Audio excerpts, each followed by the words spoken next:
All right, Doug, I understand you're going to be going on a canoe trip, and you're looking for different types of, looking at the pros and cons of different boats and the layups of the hulls. And I've had a little bit of experience working with a variety of boats, but first you need to kind of determine whether you're going to be paddling primarily flat water or moving water, or those are the two considerations really. If you're going to be paddling moving water, one of the best all around, or the best most resilient boats is made out of Royalex, which is an ABS foam, foam, vinyl, several different layers, and it's just bomb proof. You can bounce it off rocks and drop it, and it's real abrasive resistant.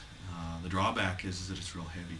It's it's probably 30% heavier than a lot of the other materials. So that would be something to consider. If you're going to be paddling, doing tripping or on big open water, the two that are most common are fiberglass and Kevlar.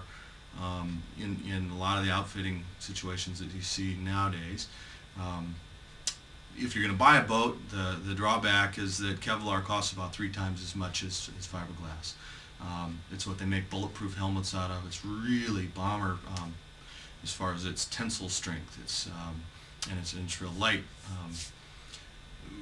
But a drawback is that it is also a little more difficult to repair if you do get it punctured, if a big wind blows it off your shoulders and it hits a rock and you've got to patch it.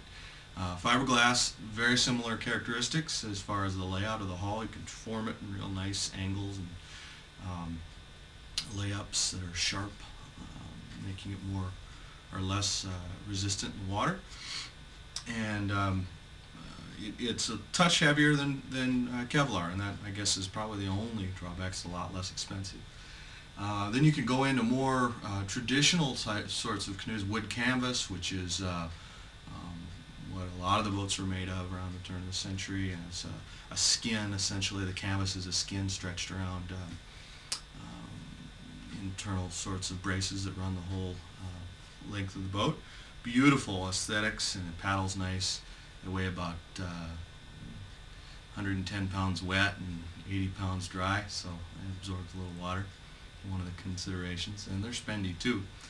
But the all-around boat of all-purpose and the most probably utilitarian is the aluminum boat. And the Grumman 17 standard there's probably been more of those made than any other canoe out there, and don't have to store it indoors. You can store it on the top of the garage or wherever the heck you want. You can beat it up, and they're actually real useful in a lot of different types of water, whether it be open water or moving water.